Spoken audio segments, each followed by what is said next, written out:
Asalamu alaikum. Naam. Nataka kuna jambo nizungumze na nyinyi dada zangu ambao mnatembea mkiwa katika hada zenu Mnafanya jambo baya sana. Na watahadharisha hilo jambo baya sana sana sana sana sana. Msipende kutembea na hada zenu. Pindi unavyotembea kwenye hada zenu, kuna viumbe wa kishetani wakina wasubiani wanapenda sana kuingia kwa sababu wao wanasikia harufu za damu. Wao asili yao damu, damu ndio sehemu yao. Sasa mkiwa mnapita katika harakati zenu, wanazisikia zile harufu, wanawaingia.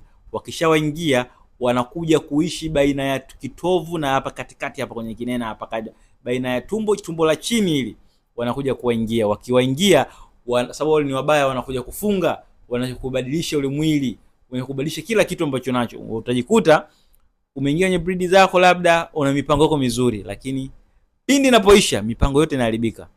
Chagundua kwa kitu mipango yote inaharibika. Mara tumbo hata lilipotokea, next time inakikuta tumbo linakuuma, mambo yako yote yanatibuka.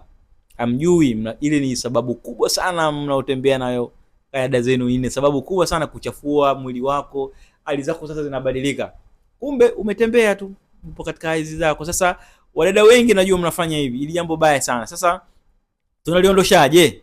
Ndio lishaingia sasa, tunaliondoshaje? Kwa hiyo tuwasiliane katika namba zetu, zipo hapo chini, tupigie, tutaongea na wewe vizuri, tutakurekebishia. Ni kuna kitu kinaitwa umra, ni majini wale kina masubiani wanakuja, wanakuingia, wanachafua mwili, wanachafua tumbo, mara hali zinabadilika kabisa kabisa.